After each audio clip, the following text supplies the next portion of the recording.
Buen día, República Oriental del Uruguay. Espero te encuentres bien en este día viernes por CX30 Radio Nacional con este programa que tiene como nombre Una pregunta: ¿en dónde estamos? Programa que propone para toda la República Oriental del Uruguay, para nuestro país y para todo el continente, Organización Libertas, que es la primer organización liberal de la República Oriental del Uruguay. Y digamos que cuando decimos república, estamos diciendo muchísimo. Estamos diciendo muchísimo a través de la historia, estamos diciendo muchísimo en cuanto a concepto institucional, concepto político, inclusive la filosofía política que inspira el concepto de república, que es el régimen de la separación de poderes, de la determinación clara de lo que es el bien público respecto al bien privado, la actividad privada, la actividad pública, el régimen de los tres poderes con autonomía y contralor entre sí, dándose un régimen de limitación de los poderes políticos, porque esa república está al servicio de la organización del bien público mayor, que son las reglas de conducta que el Estado nos imprime, nos exige de modo coercitivo, dado que el Estado es la única organización a nivel planetario que tiene el monopolio de la fuerza, como nos enseñó Max Weber. Y si el monopolio de la fuerza obedece a principios jurídicos y políticos que contemplan la naturaleza humana y que reconocen que la naturaleza humana es una naturaleza de libertad, de creatividad, de emprendimiento personal, de desarrollo personal,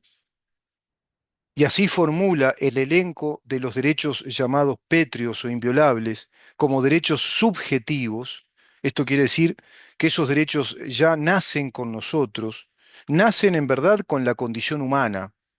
Así se lo reconoce en la Declaración Universal de los Derechos del Hombre y del Ciudadano, tanto la de los Estados Unidos como la de Francia, y así lo va a reconocer todo el contexto de la civilización occidental, el Estado de Derecho. El Estado de Derecho es una ingeniería compleja, es una empresa también, como diría José Ortega y Gasset, es una empresa de organización de la vida pública a través de reglas de conducta que obedecen a un orden muy preciso, a una ingeniería jurídica. Y ese orden obedece a lo que la Carta Magna, una ley suprema, formula. La Constitución lo que plantea en verdad su naturaleza es la formulación de la naturaleza del Estado, cómo está estructurado, cómo debe comportarse, los cometidos que tiene el Estado, y dentro de esa Carta Magna, que es la fuente primera legitimadora del resto de las normas legales, es en sí la fuente primera hipotética de legitimidad de las normas. Y dentro de las constituciones de nuestros estados democráticos, republicanos, en esta zona de civilización que es Occidente, nos plantean que el Estado de Derecho es un orden jurídico y en ese orden hay una jerarquía de normas. ¿Por qué empiezo así? Porque el Frente Amplio cada vez que viene a gobernar desconoce todo esto, no le importa esto y aplica las banderas revolucionarias de la estrategia populista, del populismo revolucionario que se plantea desde el Foro de San Pablo, asumiendo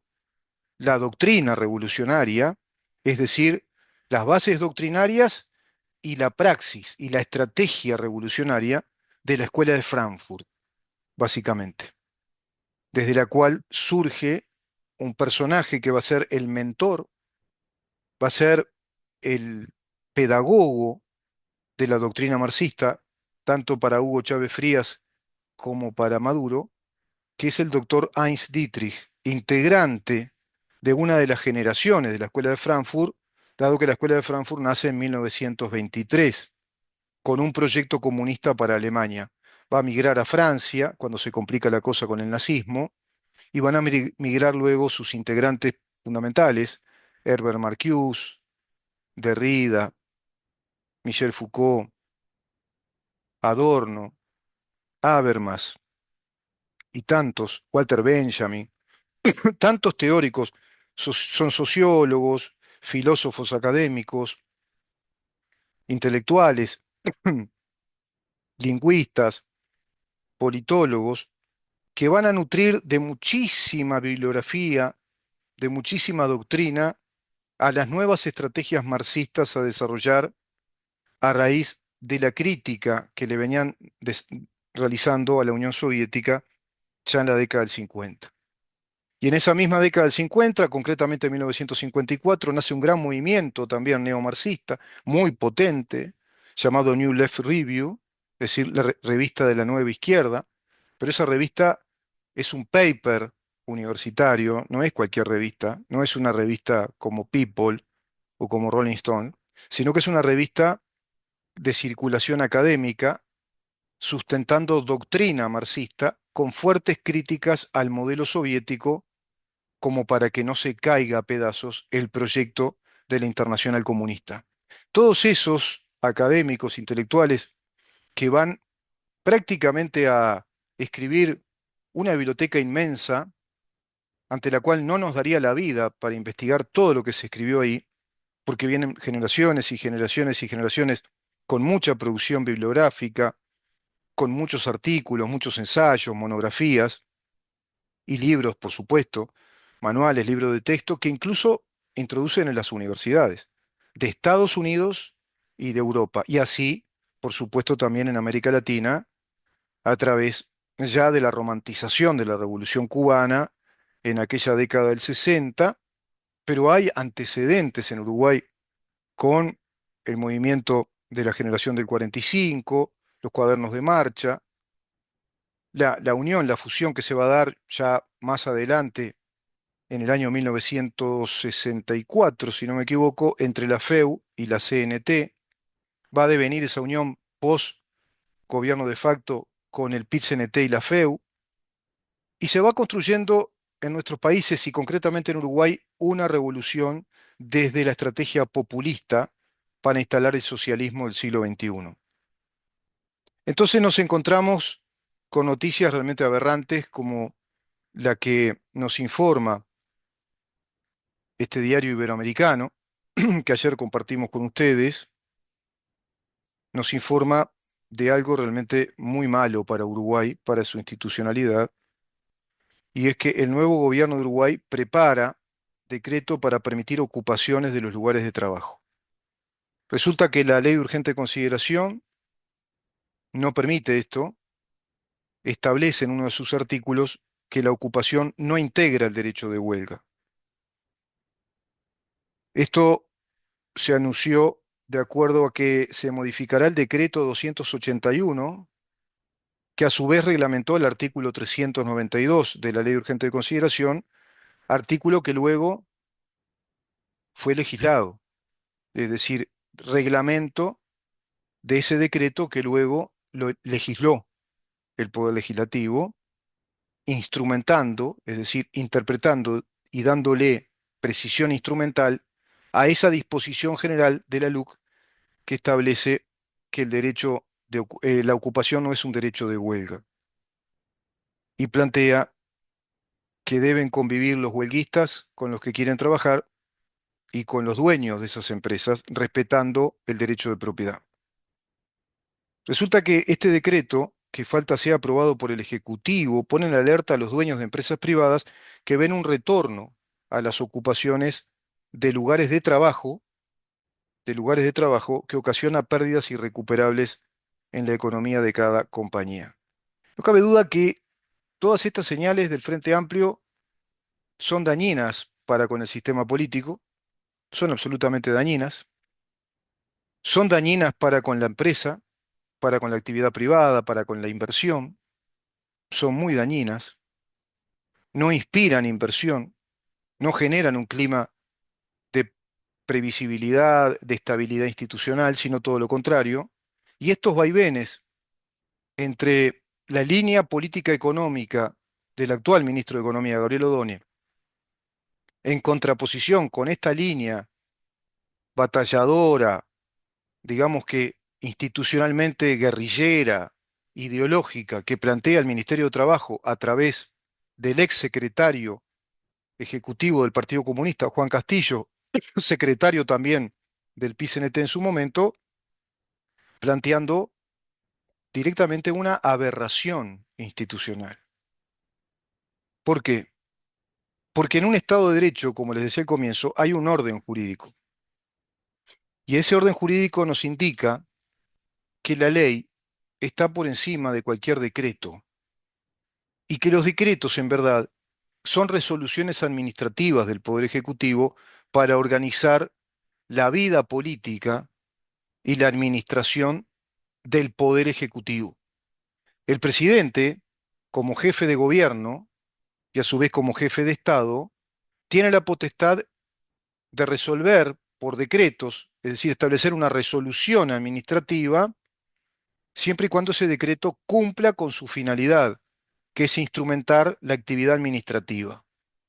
Pero no puede el presidente, por decreto, legislar. Ayer lo explicaba muy bien el doctor Raúl Menéndez. Explicaba que no se puede legislar por decreto, hay ahí una clara intromisión del Poder Ejecutivo en el Poder Legislativo, violándose las prescripciones de la Constitución de la República cuando determina con total claridad y precisión cuáles son los poderes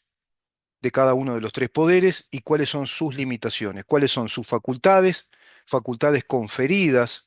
preceptuadas por la Constitución y limitaciones también preceptuadas, son preceptivas constitucionalmente, porque la Constitución establece a texto expreso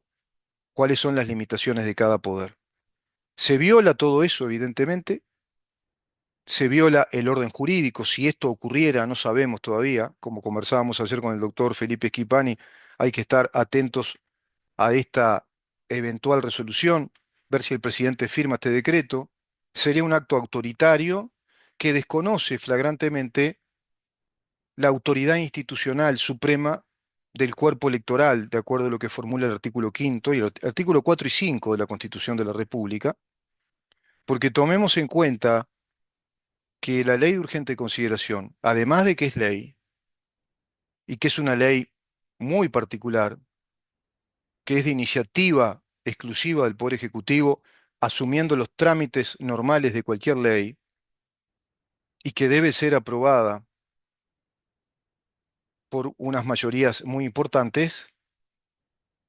de todas maneras, una vez aprobada, el Frente Amplio como oposición contumaz al gobierno anterior decidió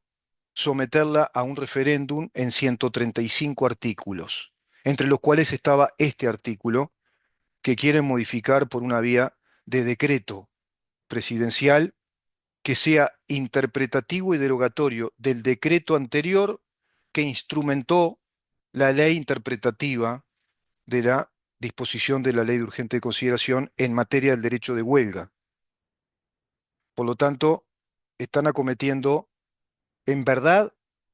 con un acto administrativo viciado de nulidad, fuera de la competencia del Poder Ejecutivo, sería un acto político temerario, directamente autoritario, porque tiene otra particularidad esta disposición. Fue sometida a referéndum y por ende el soberano, artículo 4 y 5, tiene supremacía en materia legislativa una vez que deroga o ratifica una norma o una normativa dentro de una ley por la vía del referéndum,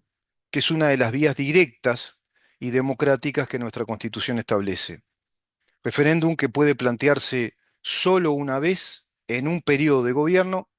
y ante leyes de particular importancia, como en este caso se planteó ante la LUC de modo inconstitucional, porque una ley de urgente consideración no es pasible de ser sometida a referéndum. Se lo hizo de todas maneras, se cumplió con la formalidad electoral del referéndum y el cuerpo electoral, por abrumadora mayoría, decidió que en este caso, bueno, todos los 135 artículos permanecieran vigentes, integrados a esta ley de urgente consideración, y en este caso que la ocupación no integrara el derecho de huelga. Entonces, no cabe ninguna posibilidad de que por decreto se pueda decir lo contrario o establecer lo contrario, y tampoco por ley, aunque fueran por el mecanismo formal de la ley que buscara derogar a la ley de urgente consideración en estas disposiciones. ¿Por qué? Porque la ley de urgente consideración en estos 135 artículos concretamente ha sido legislada por el cuerpo electoral. Por lo tanto, solo podrán ser derogados por un nuevo referéndum que plantee la derogación de estos artículos. ¿Se me entiende? Siquiera por otra ley se puede derogar a estos 135 artículos que ya tienen la estatura de una ley legislada por el propio cuerpo electoral. Y solo el cuerpo electoral puede derogarla en un nuevo referéndum. Derogar parcialmente estos artículos o todos, poner otros en su lugar, derogar y sustituir, o simplemente derogar y dejar el viejo régimen, pero solo a través de un nuevo referéndum, no por decreto presidencial y tampoco por una ley interpretativa que instrumente el derecho de huelga, porque a texto expreso la ley de urgente consideración establece que la ocupación no forma parte del derecho de huelga y deben los huelguistas respetar el derecho de los trabajadores que quieren trabajar, convivir pacíficamente en el ejercicio de la huelga, los huelguistas con los trabajadores y también con los empresarios o directores empresariales que tienen que entrar a esa empresa, deben dejarlos entrar, so pena de ser denunciados y le da potestad al Ministerio del Interior para que a través de una orden fiscal los desaloje. Esto se está planteando en Uruguay. Mientras estas cosas se plantean, yo estimo, voy concibiendo que está generando mucha intranquilidad en el universo de los inversores, de los que están en Uruguay, de los empresarios instalados, de empresas extranjeras y de empresas nacionales, y de los que están por venir eventualmente. Imagínate empresarios que están buscando dónde invertir. ¿Van a invertir en un país que esté planteando todas estas señales? Que su ministro de Trabajo sea un secretario del Partido Comunista, que sea un ferviente, un devoto militante de la ideología del Foro de San Pablo, que sea un integrante inveterado del PCNT, del sindicato que gobierna, que dirige el Partido Comunista del Uruguay, con un sistema rígido sindical que pervierte muchísimo al convenio 98 que Uruguay firmó de las negociaciones con libre disposición de la voluntad de las partes, respetando el principio de la autonomía de la voluntad, y que sean negociaciones abiertas, de libre disposición, incluso en los términos a negociar entre los empresarios o los empleadores y los trabajadores organizados como un sindicato. Y que esa negociación libre, voluntaria, se ajuste al contexto de lo negociado en el ámbito laboral o de las relaciones laborales con esa empresa. Y si es por categoría, que a mi criterio es un disparate, porque eso lo que plantea es una corporación sindical que está por encima de la realidad de cada una de las empresas y de los trabajadores que integran esa cadena económica de una actividad económica, bueno, también deberá entonces circunscribirse a lo que se negoció bilateralmente. Eso Uruguay no lo respeta tampoco. Pero a su vez agregale que este gobierno te dice que pretende nutrir de recursos económicos al Ministerio de Vivienda, imponiendo una sobretasa tributaria impositiva al patrimonio de un 25%, que también pretende incrementar los peajes en todas las rutas del país para nutrir de recursos económicos al Ministerio de Viviendas. ¿Y qué quiere hacer el Ministerio de Viviendas? Construir más y más viviendas para darle a los desposeídos, a la población más pobre, otorgarles vivienda a través del régimen del Plan Avanzar, que es un régimen de sorteos para otorgarles esas viviendas en propiedad sin que tengan los argumentos jurídicos, sin que estén en una situación jurídica legitimada, con fuente legítima jurídica de propietarios, porque no adquieren la propiedad por una compraventa, no la adquieren siendo socios industriales, por ejemplo, no la adquieren aportando pagos de un préstamo solicitado como se puede hacer ante el Banco Hipotecario del Uruguay, sino que directamente en sorteo se le otorga a una especie de beneficiados que salen sorteados en ese plan de vivienda. Eso no lo dicen a la población. Y por ese plan de viviendas y por darle vivienda a los más desprotegidos y desposeídos de vivienda, se va a castigar tan severamente, y digamos que de modo muy dañino, al sistema productivo del Uruguay, a la propiedad privada, a los distintos grupos de inversión, a las empresas que están en Uruguay, que son las que generan trabajo, son las que generan el círculo virtuoso del trabajo, si van creciendo, pero tienen que tener estímulo, tienen que tener, digamos que una presión tributaria muy racional, muy benigna, tienen que estar exonerados de impuestos, cumpliendo un montón de actividades que sean beneficiosas para el país. Tiene que haber un incentivo al capital, a la formación de capital, advenimiento de capital extranjero, planteando una serie de beneficios, como sí lo está haciendo Paraguay, lo está haciendo el gobierno de Argentina.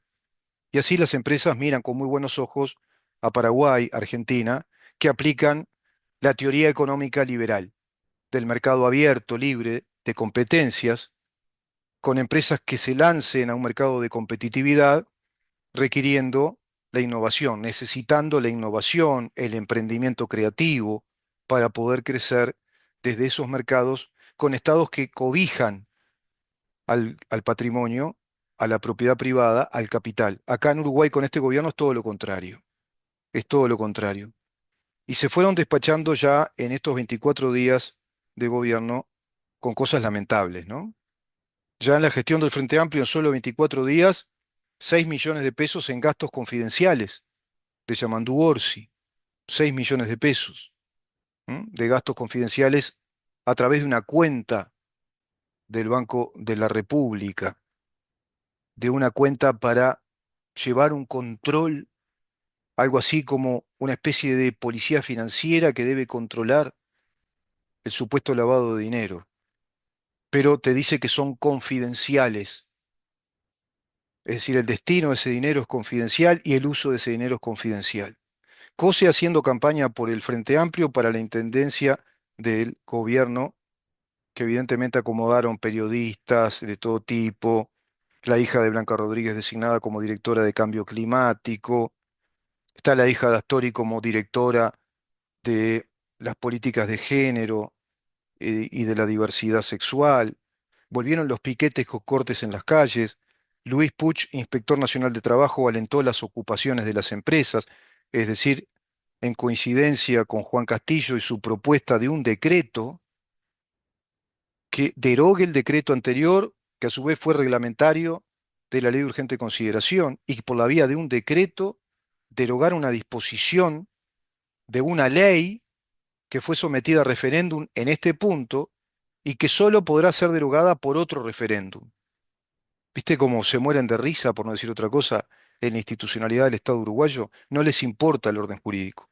Fernanda Cardona, ministro de Industria, anunció que los combustibles subirán cada 2 meses. No sé si se refiere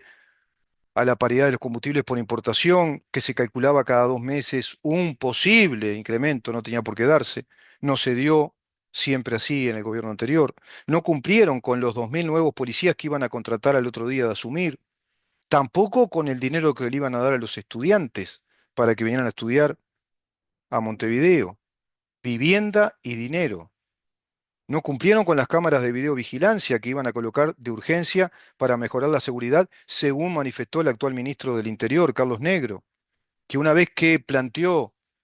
el informe alarmista de que el narcotráfico se instaló en Uruguay, que se ha complejizado, que hay un crimen organizado muy sofisticado y que la realidad de las cárceles, el sistema carcelario también tiene graves inconvenientes, planteó la necesidad de desplegar nuevas políticas, sí, nuevas políticas de seguridad pública. ¿Y cuáles son esas nuevas políticas? Poner más cámaras de videovigilancia y más patrulleros. Es un chiste. Pero tampoco lo hicieron. No cumplieron con esto. No cumplieron con esas cámaras de videovigilancia que iban a colocar de urgencia para mejorar la seguridad. 15.000 dólares se gastaron en iluminar el Palacio Legislativo de color violeta por el Día de la Mujer, feminismo radical, por supuesto, ideología de género, gastando el Estado uruguayo por una ideología, bueno, gasta por esa ideología en fiscalías de género, en las direcciones de género, en cada uno de nuestros ministerios, en los gobiernos departamentales, gasta en cursos, gasta en contenidos de estudio también desde la ANEP, en ideología de género,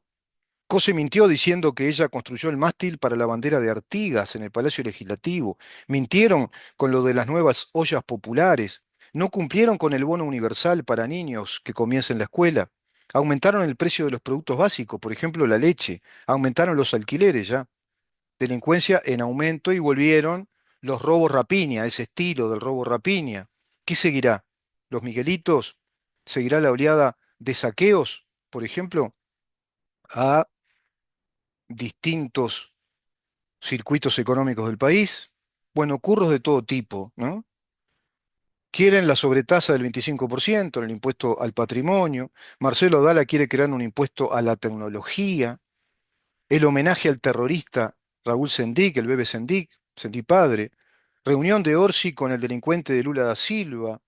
Retiraron el apoyo a Edmundo González Urrutia, simpatizando con la Venezuela de Maduro. Promueven el voto desde el exterior, pese a que el pueblo ya se expresó al respecto también. Y siempre violando y violando el orden jurídico de nuestro Estado. Es impresionante. Vamos a una pausa.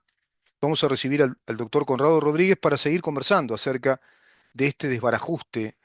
de este desmantelamiento de nuestro Estado de Derecho, que es, en definitiva, el instrumento, la tecnología que nos brinda seguridad a todos nuestros derechos personales y a nuestros derechos humanos.